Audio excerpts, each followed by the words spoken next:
श्रीमन्महागणाधिपतये नमः। श्री सरस्वत्यै नमः। श्री गुरवे नमः। वक्रतुंड महाकाय सूर्यकोटि समप्रभ निर्विघ्नं कुरु मे देव सर्वकार्येषु सर्वदा। गुरुर्ब्रह्मा गुरुर्विष्णु गुरुर्देवो महेश्वरा। गुरुः साक्षात् परब्रह्म तस्मै श्री गुरवे नमः। सर्वमङ्गलमाङ्गल्ये शिवे सर्वार्थसाधिके शरण्ये त्र्यम्बके गौरी नारायणी नमोऽस्तुते। सजयति सुन्दरवदनो देवो यत्पादपङ्कजस्मरणं वासर्मणिरिव तमसां राशिं नाशयति विनानं। मूकं करोति वाचालं पङ्गुलङ्घयते गिरिं यत्कृपातमहं वन्दे परमानन्दमाधवम्। नमस्ते शारदे देवी सरस्वती मतिप्रदे वसत्वं मम जनुहाग्रे सर्वसिद्धिप्रदायिनी। ॐ सर्वस्वरूपे सर्वेशे सर्वशक्तिसमन्विते दैवस्राहिनो देवी दुर्गे देवी नमोऽस्तुते। कैलासराणा शिवचन्द्रमौळि फणीन्द्रमाधा मृगुडीधरा कारुण्य सिंधु भवदुःखहारी जवीन शंभो मनोरधारी। जय जय राम कृष्ण हरे राजा जय जय राम कृष्ण हरे राजा जय जय राम।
Ah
भगवान गोपाल कृष्ण महाराज की जय। जय जय रघुवीर समर्थ मंगलम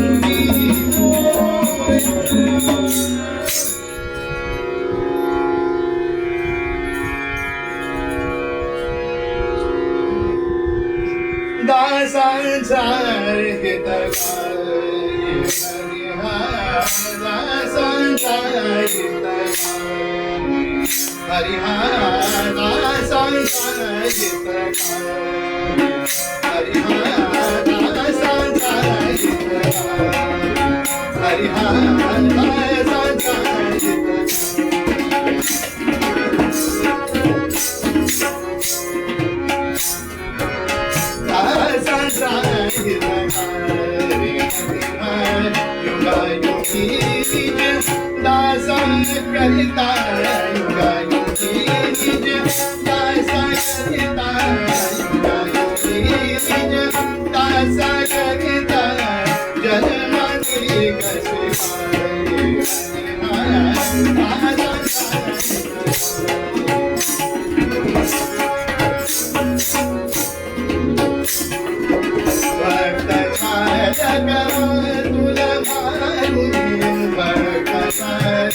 धर्माच्या करिता मानस जगती रामाने धाडली ऐसे झाडली राम भक्ती करिता ऐश्वर्य हे लाभले माता धर्म सख्या तुझ्या प्रतिमा नम्रत्वते नेहसी इच्छा हो जशी मानसी करीतसे हा देह तुझा राजाधिराज रामचंद्र महाराज की जय भगवान गोपाल कृष्ण महाराज की जय अवधूत चिंतन श्री देवदत्त मंगलम मुरया मंगलम मुरया मंगलम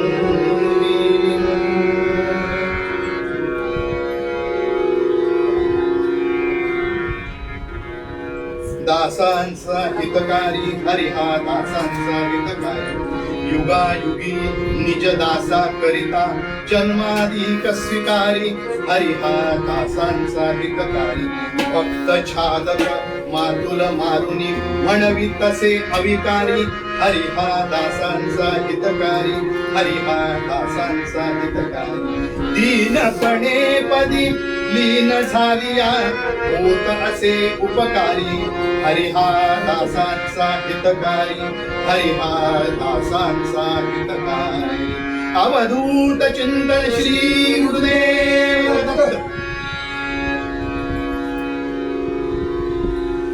भगवंत साह्यभूत आहे.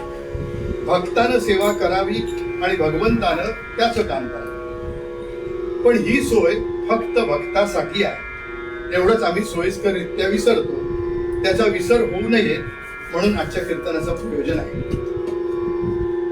दीनदास कवींचा अभंग निरूपणासाठी घेतलेला आहे. अभंग साधा सोपा आहे. मी फक्त पहिल्या 3 शब्दावर बोलणार आहे. दासांचा हितकारी हरी हा. बाकीचा पूर्वरंग केव्हा तरी पुन्हा. साधारणतः आमचा असा समज आहे की देवाकडे सध्या मंदिरं बंद असली तरी बाहेरून दर्शन घेणारे बरेच आहे. काही जमलं नाही तर जाता जाता रस्त्यावरून नमस्कार करणारे बरेच आहे. लोकांचा असा समज आहे की आम्ही देवाला हाक मारावी आणि देवाला धावून यावं असं घडतं, असा समज आहे. सर्वच माणसं देवाला हाक मारणारी आहेत, भक्ती करणारी आहेत असं मी म्हणत नाही. कारण भक्ती हा पदार्थ काही वेगळाच आहे. देवाला हाक मारणारी मात्र जरूर आहे. तसं शास्त्रानं भक्ताचे जे 4 प्रकार भगवद्गीतेमध्ये सांगितलेले आहेत. चतुर्विधा भजन्ते मां जना सुकृतिनोर्जुन आर्त जिज्ञासु अर्थार्थी ज्ञानी च भरतर्षभ. भगवद्गीता ही अशा आर्त भक्तांना थोडीशी किंमत देते. म्हणजे 4 प्रकार हे एकापेक्षा एक वाढणारे आहेत असं समजायला हरकत नाही.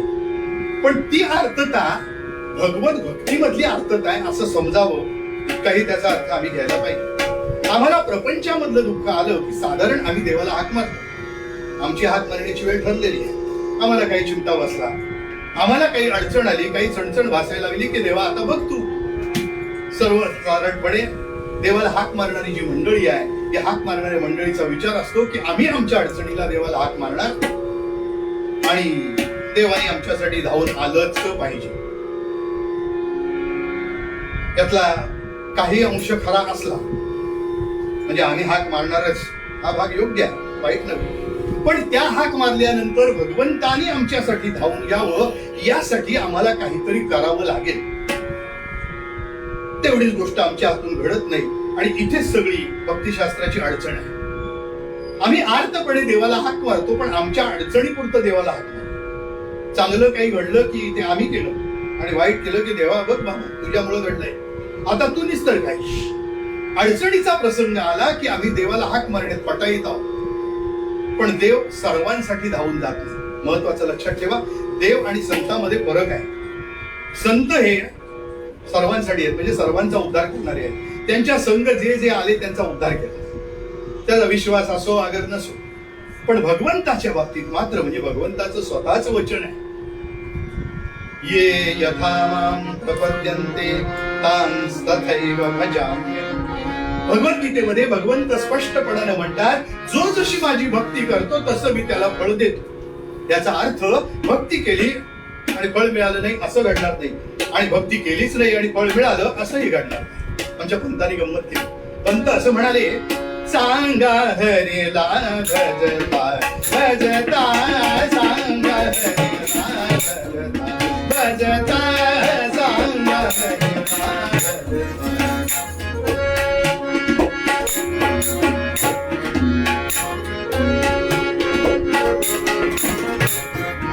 भजता सांगा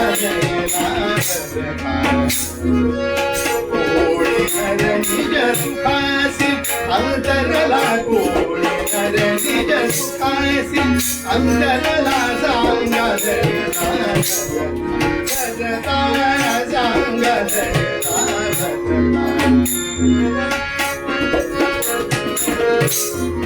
भजता सांगा भजता कोणी नर निज सुखासी अंतरला कोणी नर निज सुखासी अंतरला सांगा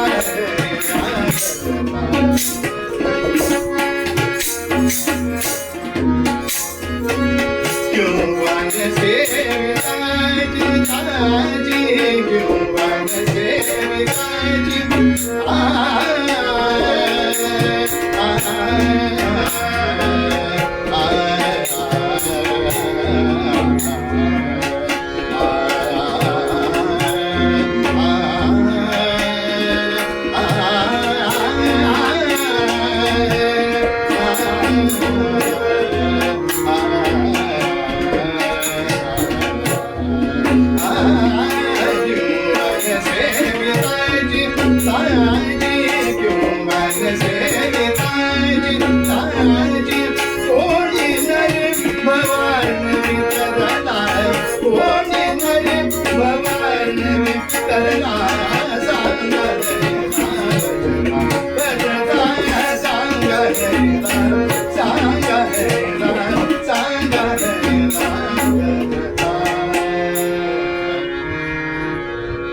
सांगा हरिला भजता कोणी नर निज सुखासी अंतरला किंवा न सेविताची कोणी नर अवारणवी तरला. मोरोपंतांची आर्य आहे. पंतांचं गाव मूळचं पन्हाळा, पण उत्तर आयुष्य बारामतीमध्ये घडलेलं. बारामतीची माणसं हुशार असतात, म्हणजे मी पराडकरांबद्दल बोलतो. एका वृत्तावर अभ्यास केला आणि कीर्तनकारांना पुरेल असं, म्हणजे पुरेल नव्हे पुरून पुरेल असं इतकं वाङ्मय निघून ठेवलं. आणि एका वृत्तामध्ये, आर्या वृत्तामध्ये मोरोपंत पराडकर, आज त्यांच्या नावानं बारामतीमध्ये शाळा आहेत बरं का. मोरोपंत पराडकर यांच्या नावाने शाळा आहे. सांगण्याचं कारण, पंतांनी दोन प्रश्न विचारले. सांगा हरिला भजता कोणी नर निज सुखासी अंतरला किंवा न सेविताची कोणी नर भवार्णवी तरला. दोन्ही ठिकाणी प्रश्नचिन्ह घालायचं आणि वाचायचं. भगवंताची भक्ती केली आणि फळ मिळालं नाही असा तरी दाखवा म्हणाले. किंवा न सेविताची कोणी नर भवार्णवी तरला. भगवंताची भक्तीच केली नाही आणि तरुण गेला असा तरी दाखवा म्हणाले. म्हणजे अभ्यास केला नाही तरी पास झाला असा दाखवा, किंवा अभ्यास करून नापास झाला असा तरी दाखवा. दोन्हीचा अर्थ एकच, की या भक्तीशिवाय जगामध्ये तरणोपार नाही. माऊली म्हणाली, तैसे माझी भक्ती विण, तैसे माझी भक्ती विण जळवते जियले पण आगा पृथ्वीवरी पाषाण नसती गाई. माऊली म्हणाली, भक्तीशिवाय माझं असं जीवन हे एखाद्या दगडासारखं आहे. आणि म्हणून माऊली म्हणते, अशा प्रकारे ज्याचं जीवन त्या भक्तीविण जर असेल, भगवंताच्या भक्तीशिवाय असेल, तर ती भक्ती अक्षरशः खोटी आहे, खोखांड आहे, किंबहुना त्या जीवनाला काहीच अर्थ राहणार नाही. ते दगडासारखा संस्कारहीन अशा अर्थानं दगड हा शब्द इथं वापरलेला आहे. माऊली म्हणते तो पाषाणवत आहे. आपणही व्यवहारामध्ये दगड असा शब्द वापरतो. काय माणूस आहे अगदी दगडासारखा, काही चांगलं सांगितलं तरी पटत नाही, नको ते धंदे करत राहील आणि बस सगळ्यांनाच त्याचा त्रास होतो. तात्पर्य, अशाला दगडाची उपमा संतांनी सुद्धा दिलेली आहे. असं जीवन पाषाणवत आहे. म्हणून जीवनाला आल्यानंतर भक्ती हे ज्याचं भेद झालं, नुसती भक्ती नाही, भगवंताची भक्ती. समर्थही म्हणाले, भक्तीचे न योगे देव निश्चये भावती मानव आणि ऐसा आहे अभिप्राव ये ग्रंथी. संपूर्ण दासबोधामधली ही जी ओवी आहे, हा खऱ्या अर्थानं मुकुट आहे. एखाद्या राजानं डोक्यावर धारण केलेला किंवा एखाद्या मंदिराचा कळस शोभावा अशी ही ओवी आहे. एका शब्दामध्ये सगळा ही भक्ती सर्वश्रेष्ठ आहे आणि त्यातूनच भगवंताची प्राप्ती होऊ शकते असं ज्याला कळलं तो दास पहिला. त्याचं जीवन हे भगवंतासाठी समर्पित आहे. दासाच्या अनेक व्याख्या सांगता येईल. दीनदास कवी इथं म्हणाले, दासांचा हितकारी हरिया. म्हणून आपण मुद्द्यात दास म्हणजे भक्त अशा अर्थानं निरूपणाला सुरुवात केली. तो सर्वांसाठी धावून येत नाही, तर तो आपल्या दासासाठी धावून येतो. हे स्पेशल क्वालिफिकेशन आहे.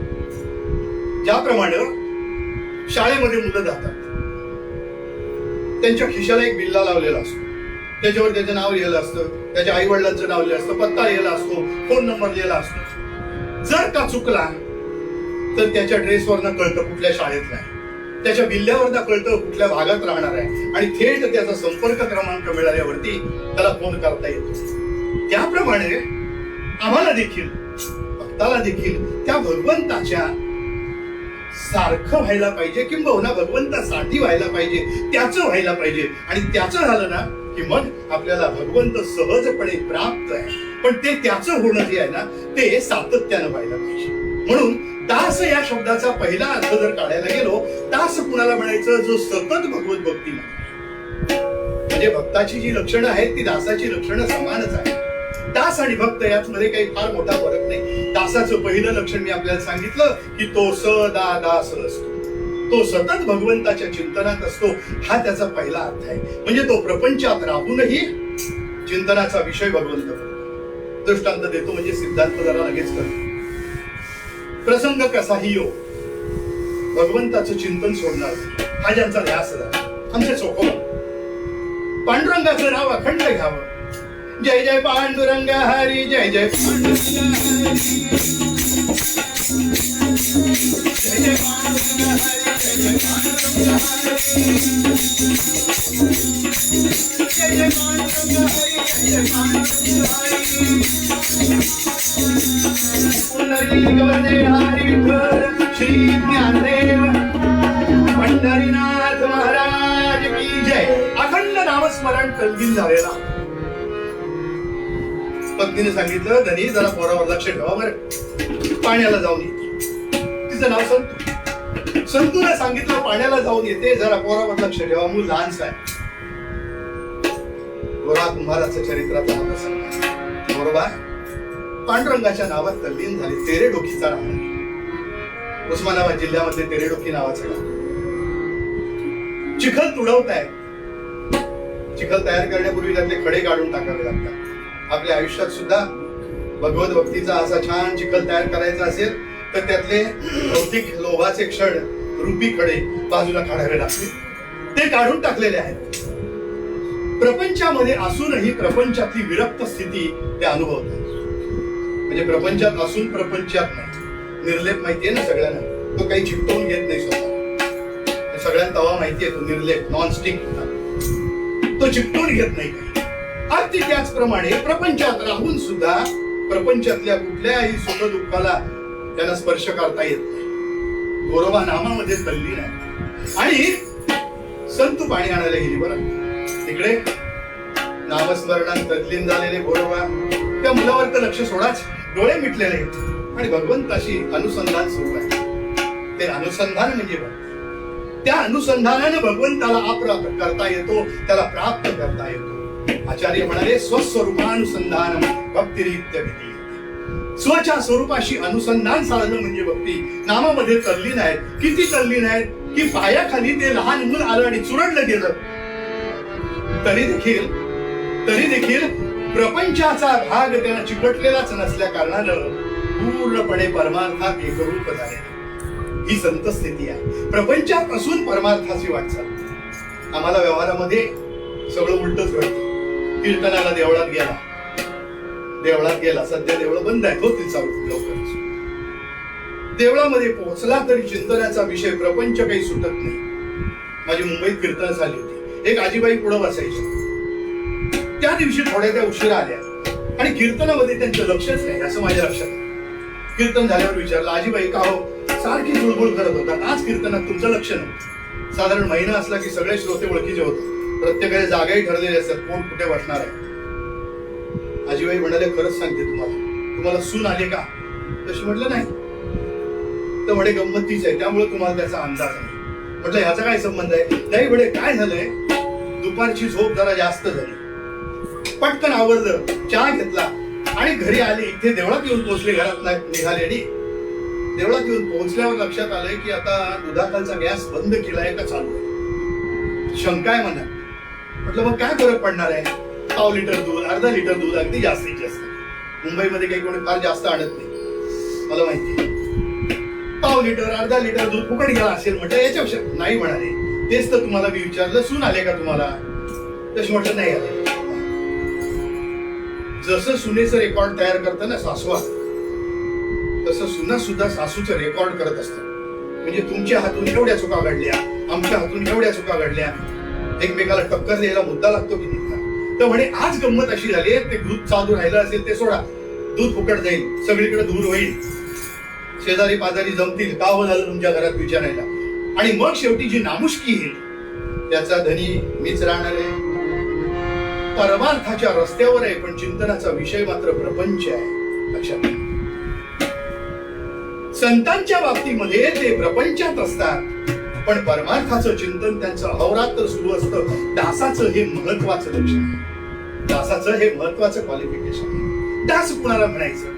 शास्त्रकारांनी दासाची व्याख्या केली. काय म्हणाले? देहेन वाण्या अपि चेतसावा करोति यत्कर्म नरः स्वभावा समर्पयेत् श्री हरये विशेषम् अव्याजतस्या किल दास्य भक्ति भगवान कृपाल कृष्ण महाराज की जय. काय म्हणाले? देहेन वाण्या अपि चेतसावा, काया वाचा आणि मनानं घडणारं जे जे जे कर्म आहे ते सगळं कर्म तो भगवंताला समर्पित करतो. दासाची पहिली व्याख्या. बरं, अर्पण करत असताना चांगलं ते ठेवलं, बाकीचं देवाला घातलं, असा बहुधा जनरल व्यवहार असतो. देवाला अर्पण करताना साधारण आम्हाला नको असलेलं जी नाणी व्यवहारामध्ये चालत नाही ती कीर्तनात चालतात, देवळाच्या पेटीत चालतात, देवा पुढे ठेवायला चालतात, सत्यनारायणाला चालतात, असा आमचा समज आहे. आणि त्यामुळं या ज्या क्रिया घडतात ना, ह्या क्रियेमध्ये अपूर्णता राहते. अर्पण करण्याचा भाव जो आहे त्याच्यात घडत नाही, जिथे समर्पण नाहीये. प्रेम हे व्यावहारिक असू शकतं, पण प्रेमाची खरी व्याख्या जर विचार कराल की ज्याच्यामध्ये व्यवहार संपतो तिथून प्रेम सुरू होतं. जिथे व्यवहार आहे तिथे प्रेम नाही आहे, आणि जिथे प्रेम आहे तिथे व्यवहार नाही. प्रेमामध्ये काही मागणं शिल्लक राहत नाही. मी भगवत भक्त प्रेमाबद्दल बोलतोय. व्यावहारिक प्रेमामध्येही तोच अर्थ आहे. आई मुलाचं संगोपन करते. का करते हो?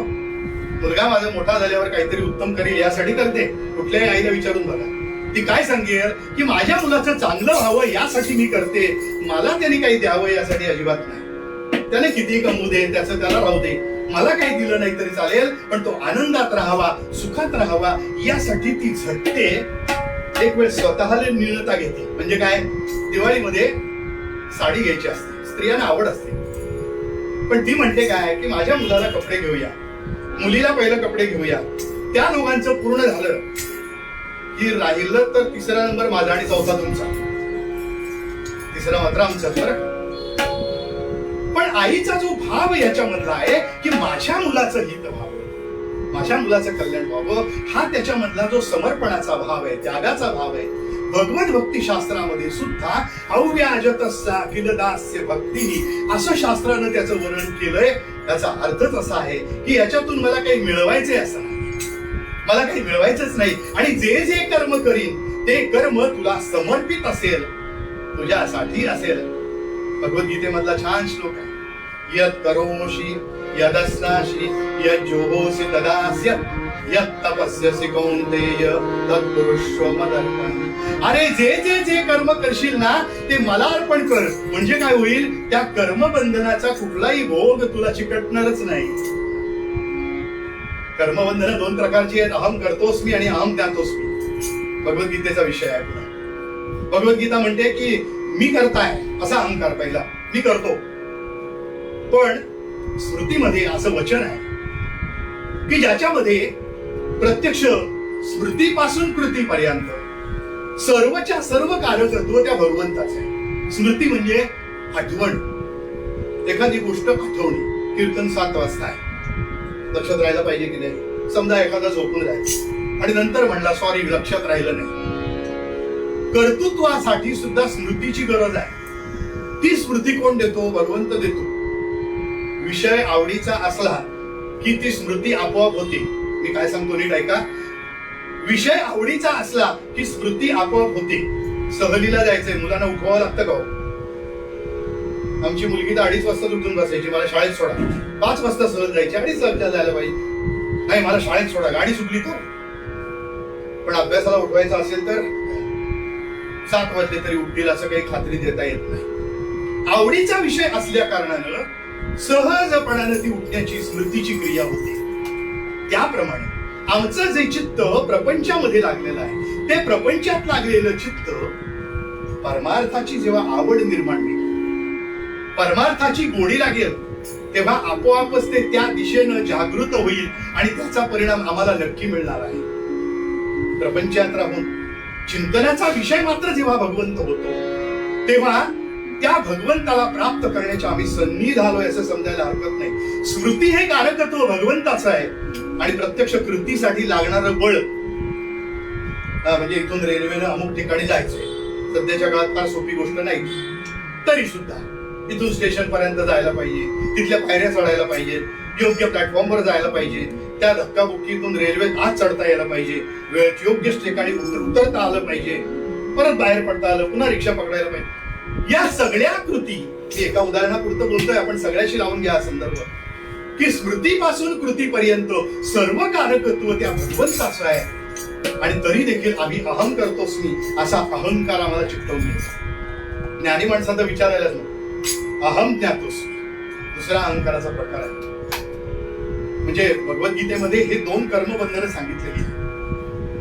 विनोबा भावेनी या भगवद्गीतेवरती जी प्रवचनं लिहिलेली आहे, ती प्रवचनं फार अप्रतिम.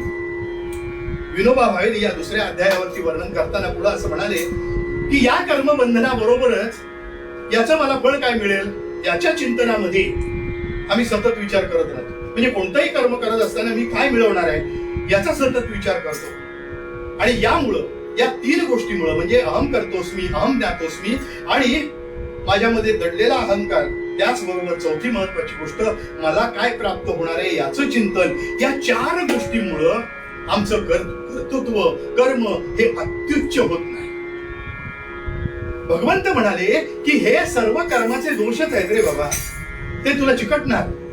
पण जर तू ते भगवंताला समर्पित केलेस, अर्पण केलेस, आम्ही अर्पण करतच नाही, ही तर गडबड आहे.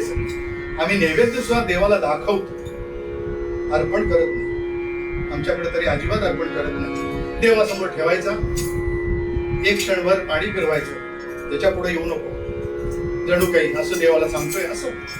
एक क्षणभर ठेवायचा आणि पटकन ताट काढून घ्यायचा. हो, ताट वाढण्याच्या आधीच त्याच्यावर नाव घातलेलं असतं. त्यातून बाईने सांगितलं असं, हो हे ताट देवाला दाखवा आणि तुम्ही घ्या, झालं का? आधीच तुझं नाव घातलं ना त्याच्यावर. अर्पण कुठे आहे? अर्पण तर नाही आहे, समर्पण तर नाही आहे. दासाचं महत्वाचं लक्षण, दासाची प्रत्येक कृती ही भगवंतासाठी आहे आणि ती भगवंताला समर्पित आहे. तो दास देहे नवाण्या अपिचेत सावा करोति यत् कर्म नर स्वभावा समर्पयेत श्री हरये विशेषम अव्याजतस्सा किल दास्य. दासाचं हे महत्वाचं लक्षण सांगितलं आणि शेवटचं सांगतो समर्थांनी, जगी धन्य तो दास सर्वोत्तमाचा. असा एक वेगळा चॅप्टर मनाच्या श्लोकामध्ये आहे. चॅप्टर असं मुद्दामून म्हटलं, त्याचा चॅप्टर किशी काही संबंध नाही. चॅप्टर म्हणजे एक पाठ किंवा एक धडा असं म्हणूया. तो धडा असा आहे, जगी धन्य तो दास सर्वोत्तमाचा. सर्वोत्तम दासाची जी लक्षणं आहेत, श्लोक क्रमांक 47 ते 56 या 11 श्लोकामध्ये, 10 श्लोकामध्ये आपल्याला घातलेली दिसतात. आपण जेव्हा त्याचा अभ्यास करायला लागतो तेव्हा आपल्याला त्या दासाची सर्व लक्षणं इथं कळतात. साधारण प्रत्येक पहिल्या 3-3 ओळी घेतल्या तर 10 त्रिक 30 एवढी तरी लक्षणं आपल्याला इथे अनुभवायला मिळतील. त्यातला महत्वाचा श्लोक समर्थ काय म्हणाले, सदा देवकाची झिजे देह ज्याचा, सदा राम नामी वदे नित्य वाचा, स्वधर्मेची चाले सदा उत्तमाचा, आणि जगी धन्य तो दास सर्वोत्तमाचा. जय जय रघुवीर. सदा देवकाची काजी जिजे देह ज्याचा, ईश्वरी कार्यासाठी ज्याचा देह खर्ची होतो, दासाचं महत्वाचं लक्षण. जगी धन्य तो दास सर्वोत्तमाचं लक्षण नंबर 1, सदा देव काजी जिजे देह ज्याचा. महत्वाचं दुसरं लक्षण, सदा रामनामी वने नित्यवाचा, ज्याच्या मुखातून सतत भगवंताचं नामस्मरण करताय. इथे नाम आणि स्मरण असे 2 शब्द जोडलेले आहेत. नुसतं नाम घेणारा भगवंताचा भक्त असतो असं नाही. मी तुम्हाला खात्रीनं सांगतो. पंढरपूरच्या देवळात गेला जातो. आज एकादशीचा दिवस आहे. पाय बरीच मंडळी बसलेली असतात. राम कृष्ण हरी ये कृपया दे बाबा. तोंडाने नाम घेतायत, पण त्या नामाचं उद्दिष्ट मात्र 1 रुपया मिळवणे एवढंच आहे, नाही का?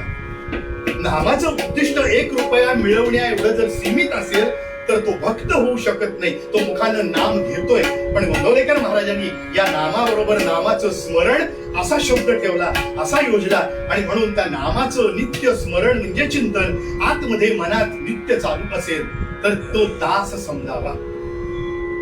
तिसरी महत्वाची व्याख्या, नाही बरं बोलता येईल पण मर्यादित बोलतो. स्वधर्मेचे चाले सदा उत्तमाचा, आणि जगी धन्य तो दास सर्वोत्तमाचा. जो धर्माने उत्तम प्रकारे आचरण करतो, कारण 4 पुरुषार्थ शास्त्रांनी सांगितलेले आहेत.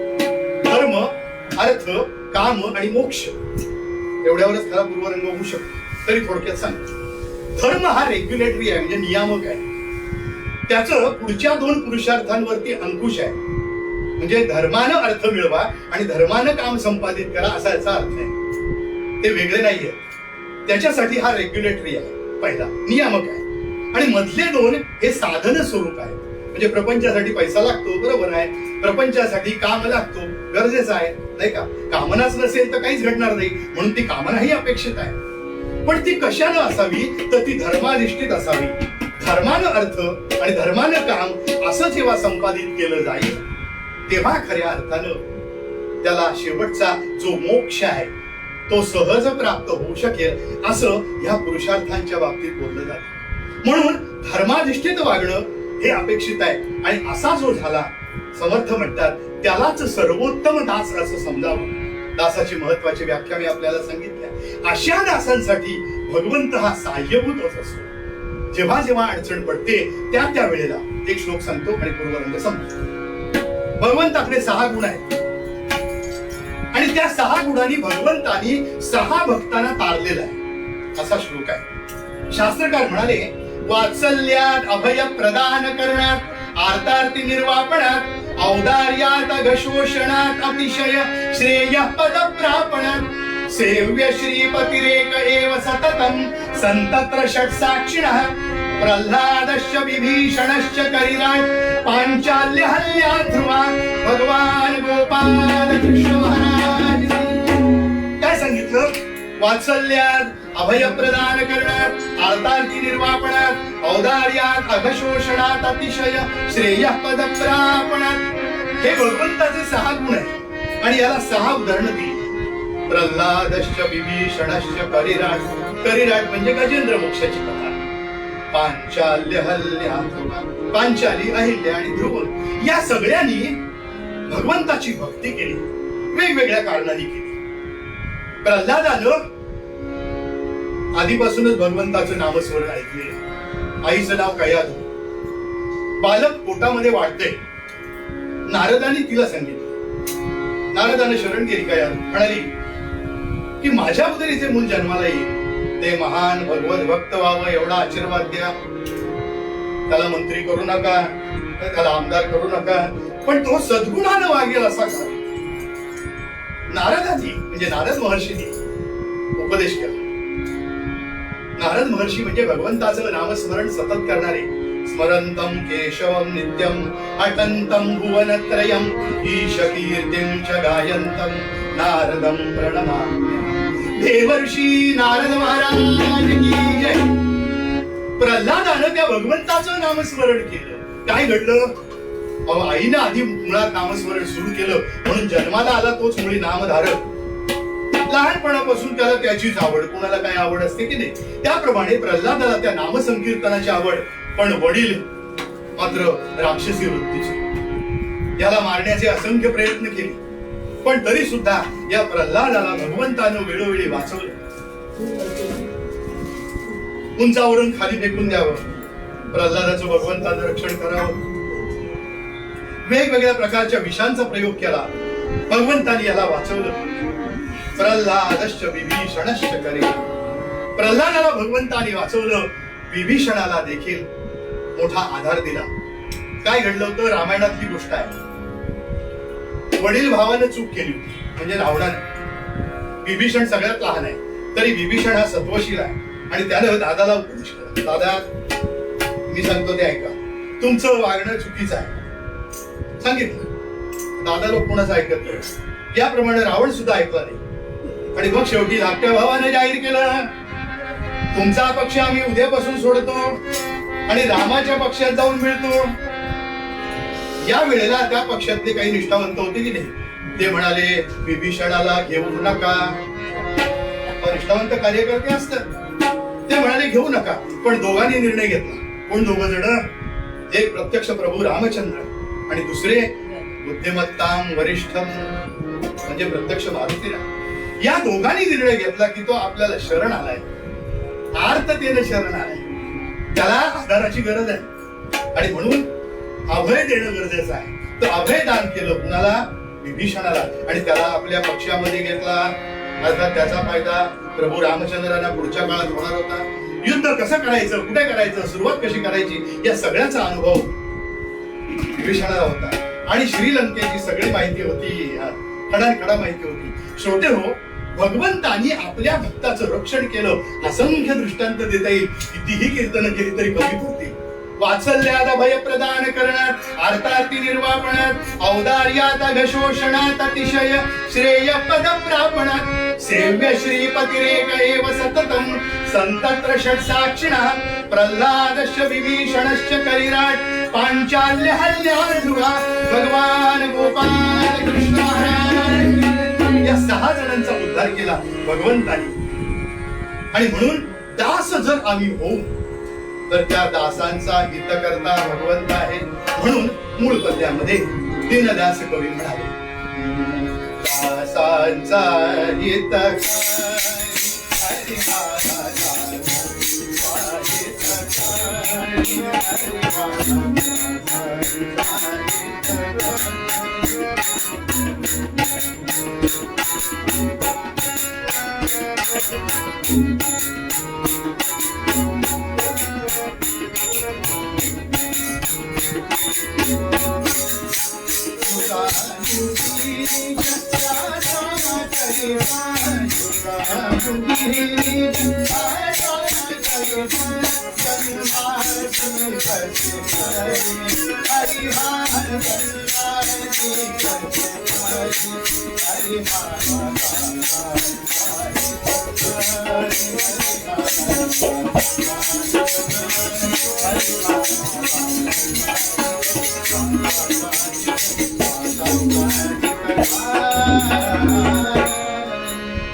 श्री नारायण जय नारायण जय जय नारायण नारायण श्री नारायण जय नारायण जय जय नारायण नारायण श्री नारायण जय नारायण जय जय नारायण श्री नारायण जय नारायण जय जय राजाधिराज रामचंद्र महाराज की जय, भगवान गोपाल कृष्ण महाराज की जय. जय जय रघुवीर समर्थ. प्रकार असा घडला.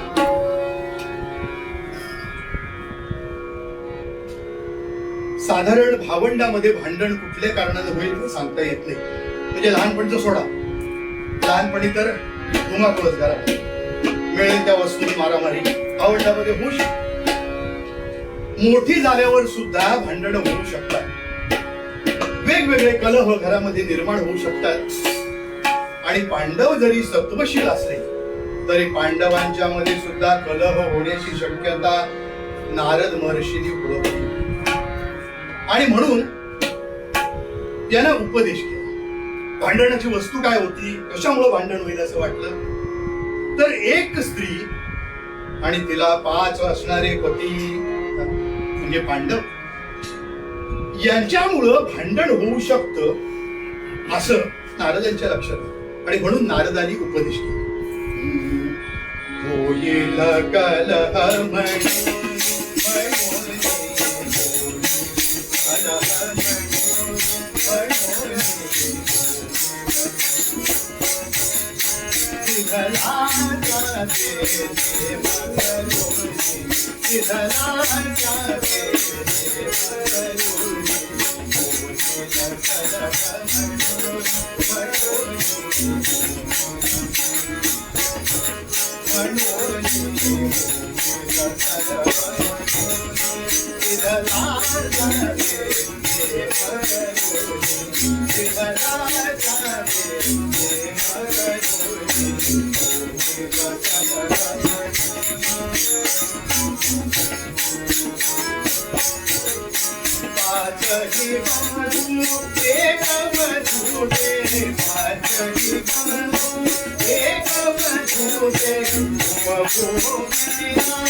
बंधू एक मधुते उपभोगी करुणी अवधीते यास्तव दिली वाटोली की मासत्वय 12 रजनी 2 महिने 12 दिवस प्रत्येकानं आपली पत्नी म्हणून तिचा सांभाळ करावा आणि इतर वेळेला मात्र आपल्या भावाची पत्नी या न्यायानं तिच्याशी व्यवहार ठेवावा.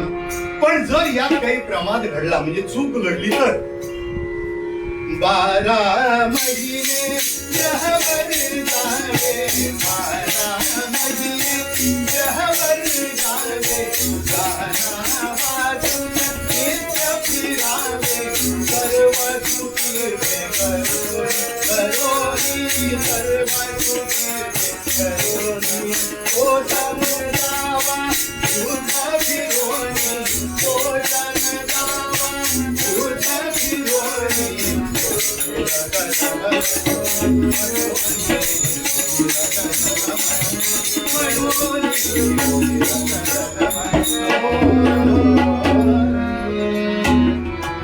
काय सांगितलं की जर यामध्ये काही चूक घडली तर 1 वर्ष पुन्हा वनवास पत्करायचा, यांच्यापासून दूर राहायचं, अलिप्त राहायचं आणि प्रायश्चित्त घ्यायचं. कर्माचे 5 प्रकार आहेत: नित्य, नैमित्तिक, काम्य, निषिद्ध आणि प्रायश्चित्त. निषिद्ध कर्म जर घडेल तर प्रायश्चित्त घ्यावंच लागेल आणि म्हणून 1 वर्ष पुन्हा एकदा पांडवांपासून दूर राहावं लागेल असं ह्या सगळ्या 5 भावांना सांगितलं. अशी चूक कुणाच्या हातून घडली, नेमका ही चूक भोगायला कुणाला लागली आणि त्याचं प्रायश्चित्त कर्म कुणाला भोगायला लागलं. प्रकार असा घडला. सकाळची वेळ, पंच उषक्काली काही ब्राह्मण मंडळी पांडवांच्या दरवाजात येऊन पोहोचली. पांडव वनवासात आहे आणि प्रार्थना करू लागले. चोराने निज धेनु चोरिल्या, चोराने निज धेनु चोरिल्या, चोराने निज धेनु चोरिल्या, चोराने निज धेनु चोरिल्या, चोराने निज चोराने निज धेनु चोरिल्या, चोराने निज धेनु चोरिल्या, चोराने निज धेनु चोरिल्या. धावा पांडवांच्या दरवाजातून उभे राहिले. अर्जुना, वीर दादा उठा, अहो संकट आमच्यावर आलंय. तुम्ही राज्यकर्ते नसलात म्हणून काही धोक्याला परवानगी नाही तुम्हाला. राज्याचा अधिकार तुमच्याकडे नसेल पण तुम्ही राजे म्हणून तुमचं कर्तव्य मात्र पार पाडलं पाहिजे. चोराने निज धेनु चोरिल्या, चोराने निज धेनु चोरिल्या. धावा सरीचे शब्द करीत ते ब्राह्मण आले शब्द करीत ते ब्राह्मण आले पार्थद्वारा सरीचे पार्थद्वारा सरीचे आणि क्षणार्धात दरवाजा उघडलाय. पुढे अर्जुन हा मध्यम पाहिलं, समोर ब्राह्मण पाहिले, अडचणीत आहेत पाहिलं, दरवाजा उघडलाय, विचारलंय काय झालंय. क्षणार्धात आपण काय केलं पाहिजे याबद्दल निर्णय घेतला. आपण अधिकार पदावर नसलो तरी ब्राह्मणांच्या गायी त्यांना परत मिळवून देऊ शकतो ही ताकद अर्जुनाकडे होती. नावातच ज्याच्या रुजूत आहे तो अर्जुन आहे आणि म्हणून त्याला सारथी भगवंत भेटला हेही तेवढंच खरं आहे. म्हणून नावही सरळ हवं आणि वागणंही सरळ हवं, म्हणजे रुजुतेचं हवं, तर तो भगवंत सुद्धा साह्यभूत होतो. असो, अर्जुनानं समोर पाहिलं, ब्राह्मणांचे चेहरे दीन झालेले. काय करावं याबद्दल ताबडतोब निर्णय घेतला, नाहीतर योग्य वेळी निर्णय घेऊ. निर्णय काही घेतलाच, मदत काही होतच नाही. अर्जुनानं क्षणाचा विलंब लावला नाही, आतमध्ये गेला. आपल्या पर्णकुटीमध्ये आपलं धनुष्य शोधलं पण ते सापडलं नाही. म्हणून आपली वस्तू जाग्यावर ठेवावी. लाईट गेल्यावर मेणबत्ती शोधायला धावतात. जाग्यावर असेल तर केव्हाही मिळेल नाही का. वेळेवर जागच्या जागी परत नेऊन ठेवलेली असली पाहिजे, नाही तर वापरून झाली दिली टाकून. असं नाही. अर्जुनाने शोध सापडला नाही. मग तो धर्मराजांच्या पर्णकुटीत शिरला, तिथलं धनुष्य घेतलं, ब्राह्मणांच्या बरोबर गेला, त्यांच्या गायी त्यांना परत दिल्या आणि मनात विचार करतो की आपल्या हातून प्रमाद घडलेला आहे. काय प्रमाद घडलाय तर धर्मराज आणि त्यांची पत्नी एकत्र असताना आपण त्या ठिकाणी प्रवेश केला. जुन्या काळचे राजे घाबरायचे आपल्या हातून चूक घडली तर. बरं, आजकाल मंत्री घाबरत नाही कोणाला. आम्ही करू ते सगळं बरोबर, कोण आम्हाला काय करणार आहे.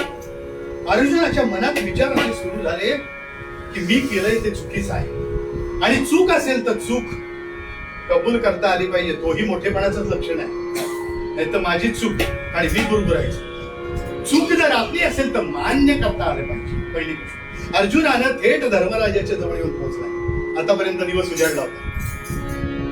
धर्मराज भगवंताच्या चिंतनात होते आणि अर्जुनाने येऊन साष्टांग नमस्कार घातला. दादा, माझी चूक झाली बघ, मला शासन द्या, मला परवानगी द्या. 1 वर्ष अज्ञातवासात तुमच्यापासून दूर जायचंय.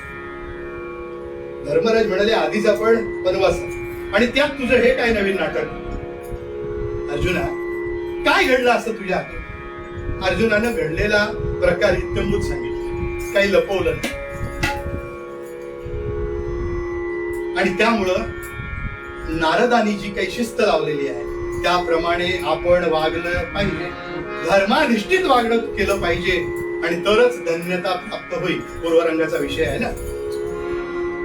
कोण सांगतोय? अर्जुन धर्मराजांना धर्माबद्दल माहिती सांगतोय. धर्मराज म्हणाले, अर्जुन, तुझं म्हणणं खरं आहे. चूक झाली असेल तर मान्य करायला पाहिजे, पण मान्य केल्यानंतर समोरचा काय शिक्षा देईल ते त्याच्या हातात आहे. धर्मराज म्हणाले, मी तुला माफ केलं.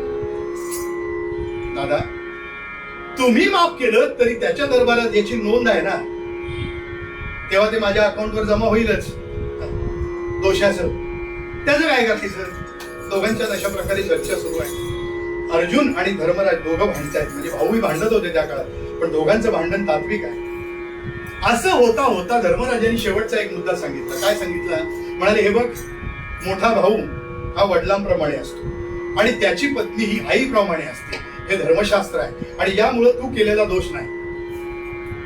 आता अर्जुनाचं काही चालेल, पण अर्जुन म्हणाला, देवा, आपण म्हणतात खरं आहे, पण तरी सुद्धा माझ्या मनाला जे पटतंय ते मी तुम्हाला सांगतो की एकदा कर्म घडलं ना, अनाहूतपणे का घडलं असे ना, नाही का.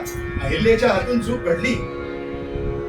रामायणामध्ये उल्लेख आहे त्याचा की अहिल्या सुद्धा एक क्षण मोहवश झाली. वाल्मिकी रामायणात शोकासह पुरावा आहे की अहिल्या सुद्धा एक क्षण त्या इंद्राने रूप घेऊन आलाय हे जाणलं होतं, पण तरी सुद्धा ती मोहित झाली आणि त्यानंतर पापक्षालनासाठी तिला देखील भगवंताचं नामस्मरण करावं लागलं. तेव्हा मला देखील या पापक्षालनार्थ प्रायश्चित्त घ्यावंच लागेल. अनुज्ञा द्या. पायावर लोटांगण घातलंय आणि अर्जुनाचा एवढा सरळ स्वभाव होता, नाही तर शिक्षा द्या म्हणून कोणी रडेल का? शिक्षा कशी वाचवता येईल, फरार होता येईल की काय कुठं लपता येईल, याचा विचार केला जातो. आधीच बेल मिळेल का? न्यायालय कितीतरी ठोकावली जातात. मी शिक्षा भोगेन आणि बाहेर पडेल असं कोणी म्हणत नाही. लक्षात घ्या, हाच फरक आहे, या कलियुगाचा महिमा आहे. धर्मराजाने पायावर लोटांगण घातले. दादा अनुज्ञा द्या. आणि मग अनुज्ञा दिली. जा. कुठे जा? तीर्थक्षेत्री जा. कारण हरि उच्चारणी अनंत पापराशी ज्ञानदेव महाराज म्हणाले की भगवंताच्या नामस्मरणाने काय होईल? हरि उच्चारणी अनंत पापराशी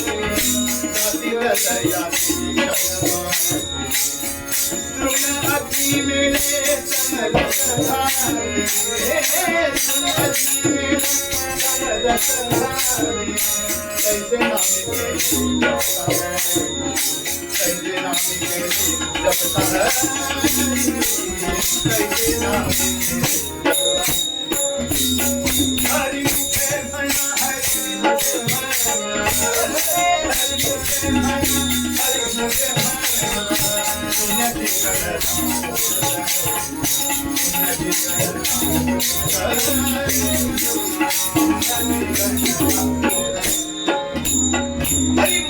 हरिमुखे म्हणा, पुण्याची गणना कोण करी? अर्जुना जा, पण त्या भगवंताच्या चिंतनामध्ये अहर्निश राहा, सतत राहा. अहर्निश सेवा मी कुणाच्या? भगवंताच्या. कोणताही क्षण सोडू नको. प्रत्येक क्षणी चित्त त्या भगवंताशी. दासाचं महत्वाचं निरीक्षण पूर्वरंगात सांगितलं. पूर्वरंग आणि आख्यान हा जोड असला पाहिजे, नाही तर पूर्वरंग एक आणि आख्यान तिसरं. अर्जुनानं दादानी जो उपदेश केलाय याप्रमाणे निघालाय.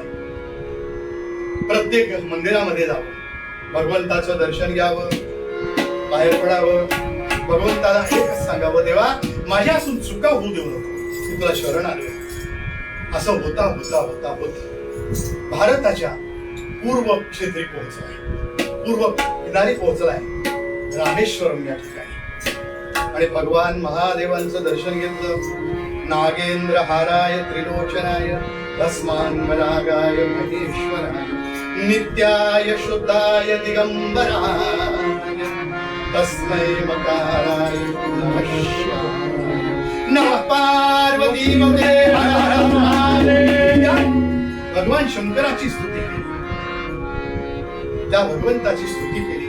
जय शंकर गंगाधरा, जय शंकर गंगाधरा, गौरी भरा दिव्याभरा, एकदाहरा शशिशेखरा, जय शंकर गंगाधरा, जय शंकर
वंदे देव उमापतिं सुरगुरु वंदे जगत्कारणं वंदे पन्नगभूषणं मृगधरं वंदे पशूनां पतिं वंदे सूर्य शशांक वह्निनयनं वंदे मुकुंद प्रियं वंदे भक्तजनाश्रयं च वरदं वंदे शिवं शंकरं वंदे शिवं शंकरं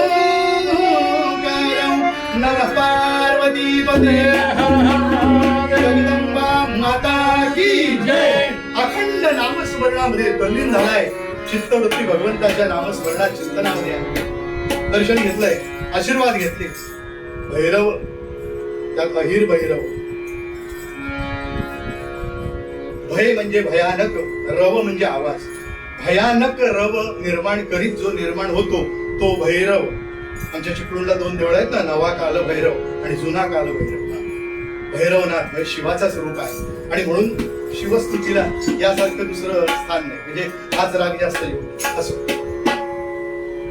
भगवंताचं चिंतन केलं आणि बाहेर पडलाय अर्जुन. समुद्र किनाऱ्यावर निर्धारा घालतोय आणि इतक्यात भले मोठे दगड असे समुद्रात फेकलेले दिसते. मनात विचार केला ते कोणाचं काम असेल? कोण वेडा माणूस समुद्रात भर घालून बिल्डिंग बांधतोय नाही का? सध्याच्या काळात एवढे मोठे मोठे दगड टाकून समुद्राला हटवायचा प्रयत्न कोण करत असेल बरं? काय मूर्खपणा आहे मनात विचार आला. रिकामा असला की असे विचार येतात. रामनवमीची 10 कीर्तन करून बाहेर पडलो, गाडीमध्ये बसलो. तेवढ्यात एक श्रोता धावत आला. बुवासाहेब थांबा म्हणला, काहीतरी शंका विचारायची. म्हटलं विचारा. म्हटलं अडचण अशी आहे की राम शाकाहारी होता का मांसाहारी? का म्हटलं बोलावं नाही की काय? तशी म्हटलं नाही, मला आपली शंका आली म्हणून विचारतो. आता 10 दिवस पट्ट्या तुझ्या इथंच होतो, कधी भेटायलाही आला नाही, काही विचारायला आला नाही. आज नेमकी आठवण रिकामा असला माणूस की काहीतरी आठवलं. अर्जुनाचंही तसंच काहीतरी झालंय. येर जरा घालतोय. मनात विचार एकच आहे, काय दगड टाकले ते समुद्रामध्ये? कुणी टाकले असतील विचारायचं कुणाला? हा प्रश्न मनात निर्माण झाला. पण तिथे कोणी नव्हतं. तोपर्यंत ती चौपाटी झालेली नव्हती. मग फिरता फिरता फिरता एका शिळेवरती एक महाकाय धूळ दिसलं. डोळे मिटलेले आहेत आणि एवढं मोठं भलं मोठं धूळ पाहिलं. काय विचारावं? त्याला जाऊन हलवायला सुरुवात म्हणला, जागे वा. डोळे मिटून ध्यानस्थ असलेल्या त्या महाकाय जो आहे त्याला हलवायला सुरुवात केली. मला वाटतं सांगायची गरज नाही. महाबली प्राणदाता आणि तोच बुद्धिमत्ताम वरिष्ठम देखील अशी लांब सडक शेपटी टाकलेली आहे. हा जवळ गेला आणि हलवतोय. अहो जागे व्हा, जागे व्हा. त्याने डोळे उघडले. अरे बाबा कशाला हाक मारतोस? काय झालं? तो म्हणला एक शंका विचारायची. म्हटले विचारा. काय शंका आहे? थोडी शंका अशी आहे, हे दगड समुद्रात टाकण्याचा मूर्खपणा कुठल्या माणसाने केला तेवढं सांगा. मारुती राय हुशार, सांगायची गरज नाही. मारुती रायने याच्यावर असं पाहिलं. म्हणाले का हो, तुम्हाला इतिहास भूगोल नावाची गोष्ट काही कल्पना आहे? अर्जुन म्हणला का नाही, पांडवामधला मध्यम पांडव मी आहे. मारुती राय म्हणाले पण हे दगड जे टाकलेले आहेत याबद्दल आपल्याला काही माहिती नाही. म्हणले अजिबात माहिती नाही. मग अजिबात माहिती नाही तर बोलता कशाला? नाही का? 4 विद्वानांच्या मध्ये आपल्याला जर काही कळत नसेल तर मौन हे सुद्धा त्याचं ज्ञानाचंच प्रतीक आहे बरं का. 4 विद्वान लोक गप्पा मारतात, उगाच तोंड घालतो मध्ये. त्याचं मौन सुद्धा ज्ञानाचंच प्रतीक आहे असं सुभाषितकार म्हणतात. त्याचं मौन म्हणजे गप्पा राहणं. तुम्हाला माहित नाही ना, बोलू नका त्या विषयावर. कारण या मार्गाने माझा प्रभू गेला होता. याच मार्गी गेला रघुनंदन, त्याने केले सेतु बंधन. जानकीनाथ रघुकुल भूषण, दाशरथी श्रीराम माझा.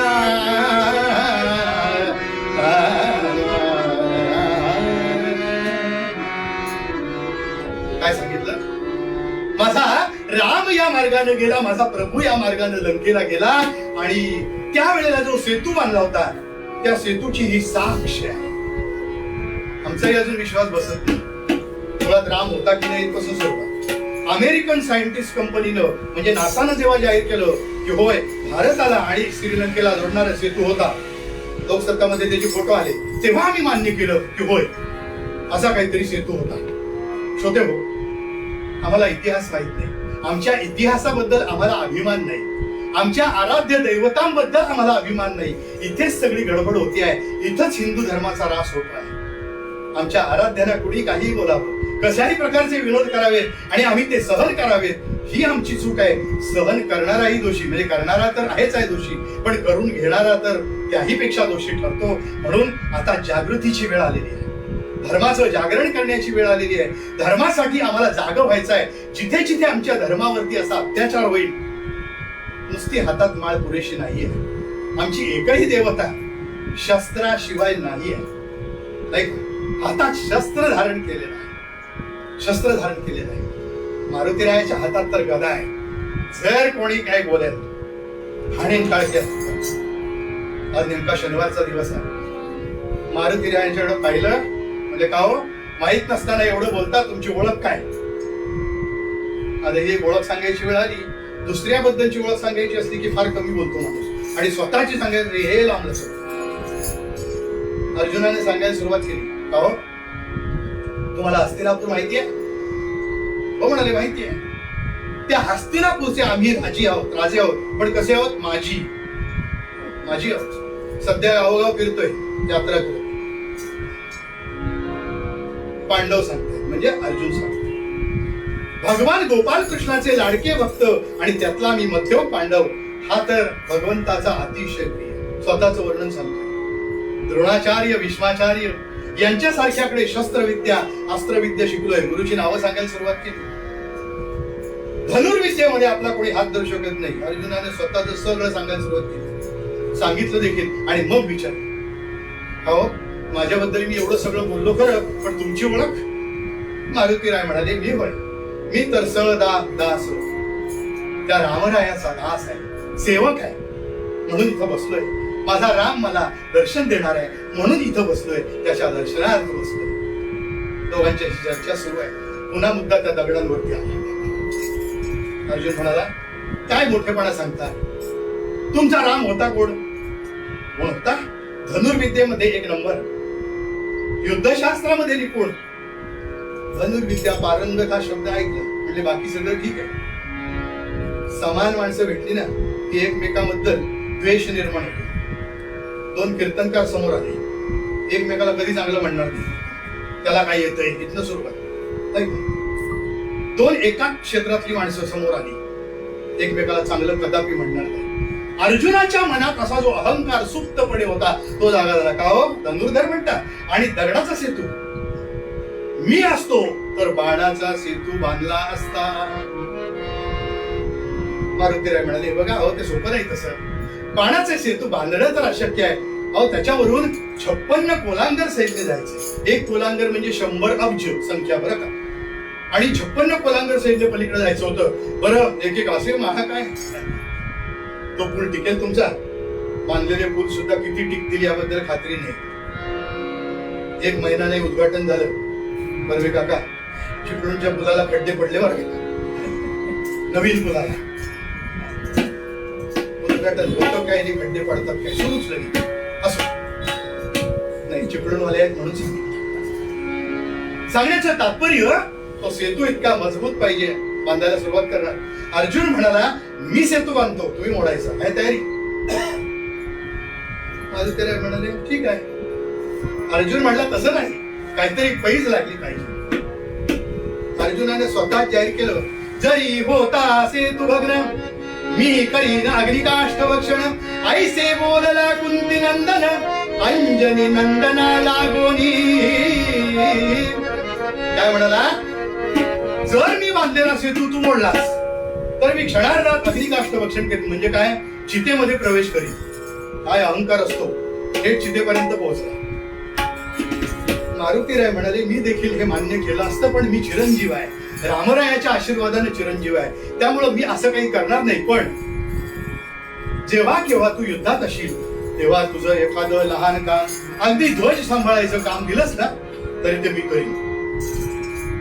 अर्जुनाला जरा इच्छा जास्तच होती, प्रखर होती. अर्जुन म्हणाला मान्य आहे. आणि याप्रमाणे अर्जुनानं सेतू बांधायला सुरुवात केली. एकावर एक बाण काढावेत. धनुष्यही पॉवरफुल होतं आणि बाणही पॉवरफुल होते बरं. एकावर एक रचायला सुरुवात केली. धनुष्यात ताकद होती आणि अर्जुनाच्या बाहूमध्ये ताकद होती. ती ताकद असल्याशिवाय कोणतंही कार्य घडत नाही. यानं सेतू बांधला देखील क्षणार्धात आणि मारुतीरायाने पुढवलं. हो म्हणाले. मारुतीरायाने महारुद्र अवतार धारण केला. रुद्र म्हणजे यहोदयती इति रुद्रा, जो दुसऱ्याला रडवू शकेल अशी ही क्षमता जो बाळगतो, नाही का. एखाद्या दुर्बलाने दया केली काही उपयोगाची नाही, ती खोटी असते.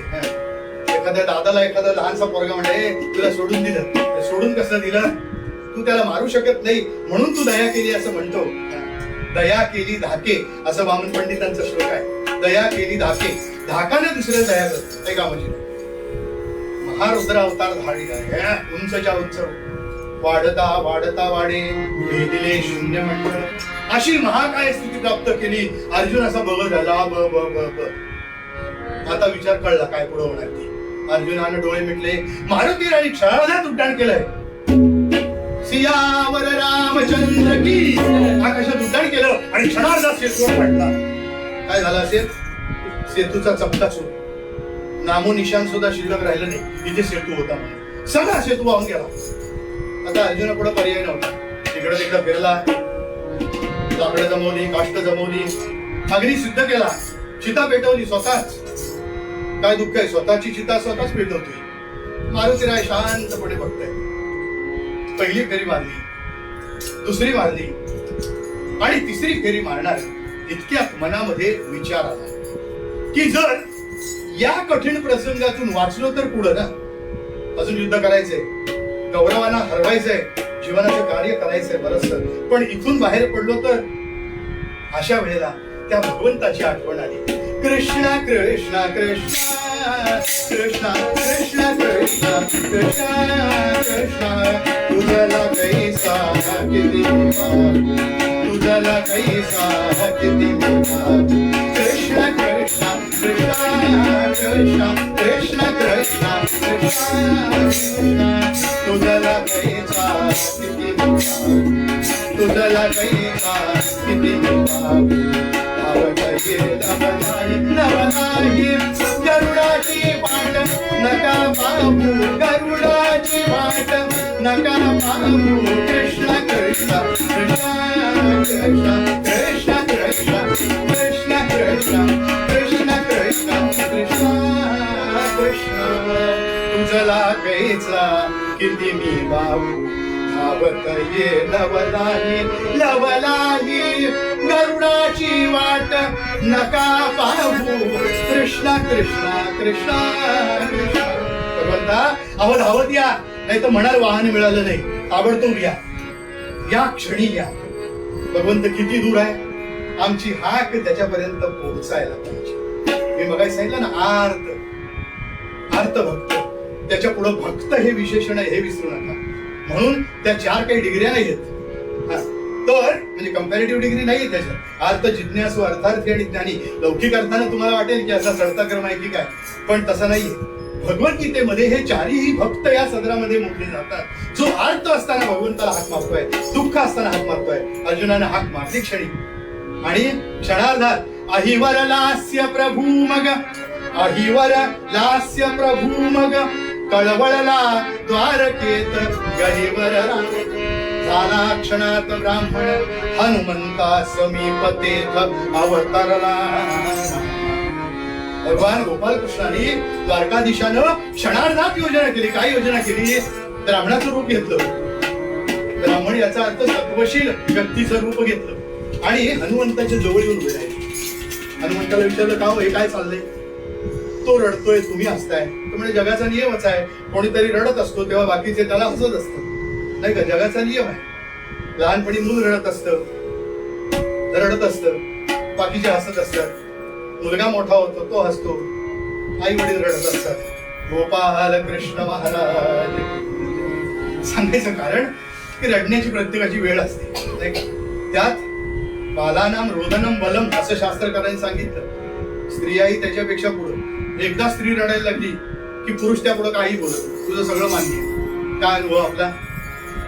शास्त्रकार म्हणले बालानाम रोदनम बलम. बरं का, लहान मुलाचं बळ कसलं आहे तर रोदन म्हणजे रडणं हे त्याचं बळ आहे. तो हट्ट करायला लागला की बापाला ते करावं लागतं. बाबा तुम्ही घोडावा व्हायला पाहिजे, लगेच आवडतो तो त्याच्या पाठीवर चढतोच, नाहीतर रडणार नाही. मग तुझी रड नको म्हणून का होईना. तो म्हणे तो रडतोय आणि तुम्ही हसताय. म्हणाले काय झालंय, आमची पैज लागली होती. पैज अशी होती की त्यानं सेतू बांधायचा, मी मोडायचा. त्यानं बांधलेला सेतू क्षणार्धात मी मोडलाय आणि म्हणून तो चितेमध्ये प्रवेश करतो. हा ब्राह्मण म्हणजे प्रत्यक्ष भगवंत द्वारकाधीश मारुतीरायाला विचारतोय. मारुतीराया म्हणजे त्याला ओळखलेलं नाही. का म्हणाला, तुम्ही म्हणताय हे सगळं खरं आहे, पण साक्षीदार कोणी आहे का या गोष्टीला? कारण साक्षीदार जर नसेल तर धर्मशास्त्र सुद्धा मानत नाही. साक्ष नसता अन्याय शास्त्र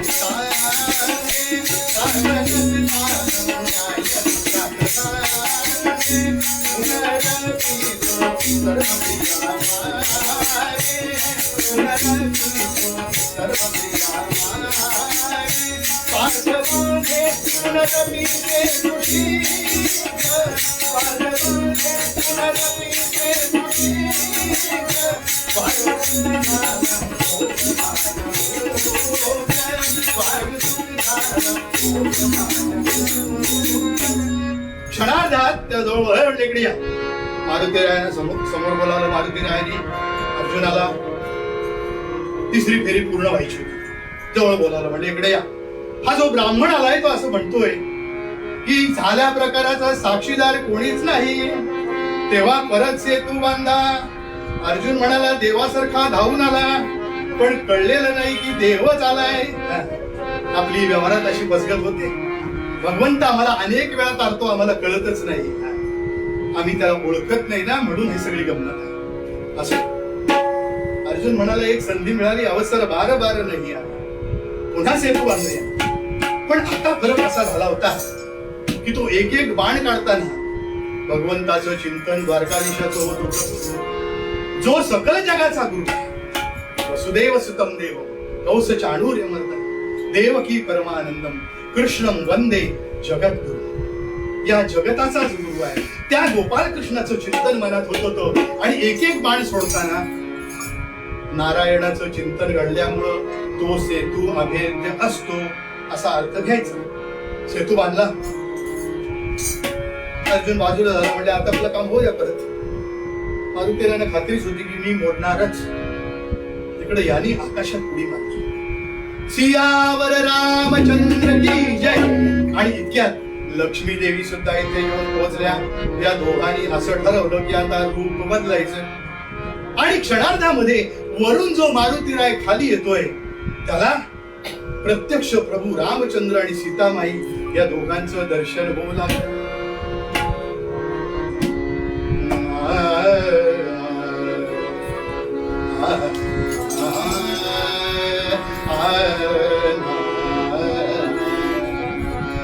सुनिया बोले इंदिरा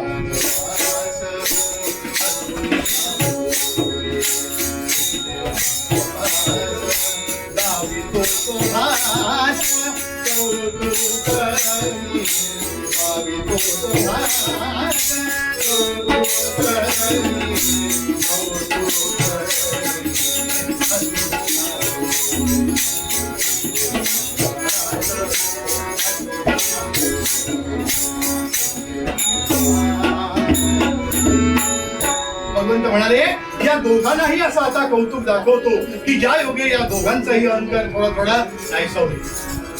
वरून मारुतीराय खाली येत आहेत. त्यांनी पाहिलं की प्रभू रामचंद्र दिसतायत आणि बाजूला सीतामाई दिसते. आणि इथे असलेल्या अर्जुनाला मात्र तो कृष्ण आणि रुक्मिणीच्या रूपामध्ये दिसतोय. दोघांनीही पायावर धडक मारली. थेट दोघंही नमस्कार करतायत. हा राम म्हणतोय, हा कृष्ण म्हणतोय. दोघं पायावर लोटांगण घालतायत. हनुमंतानं रागाने पहिलं म्हणलं, "ए, काय म्हणला? माझा हा राम आहे."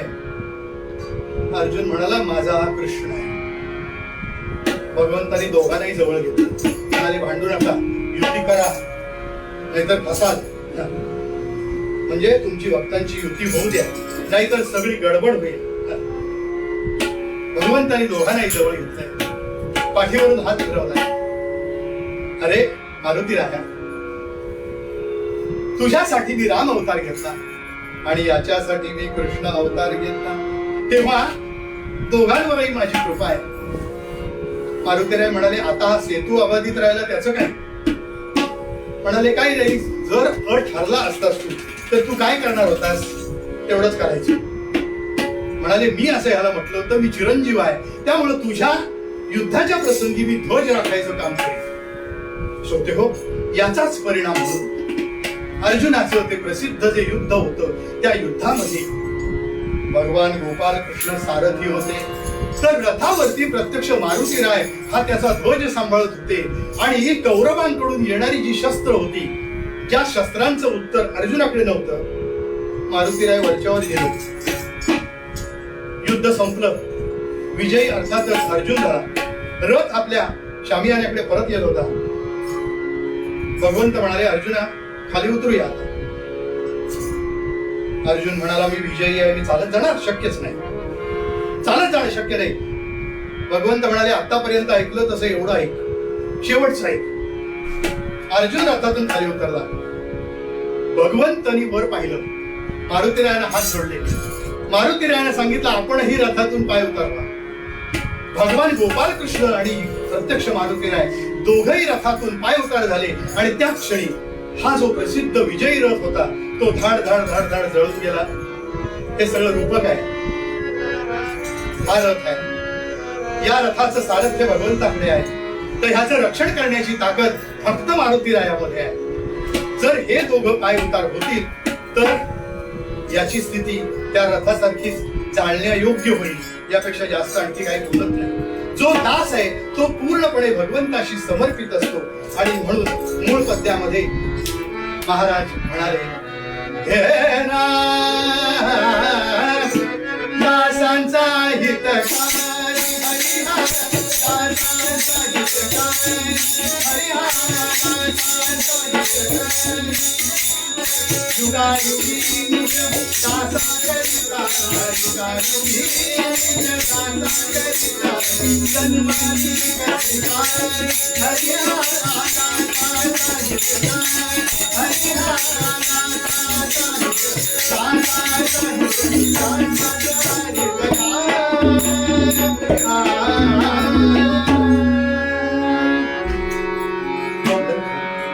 बंद करा.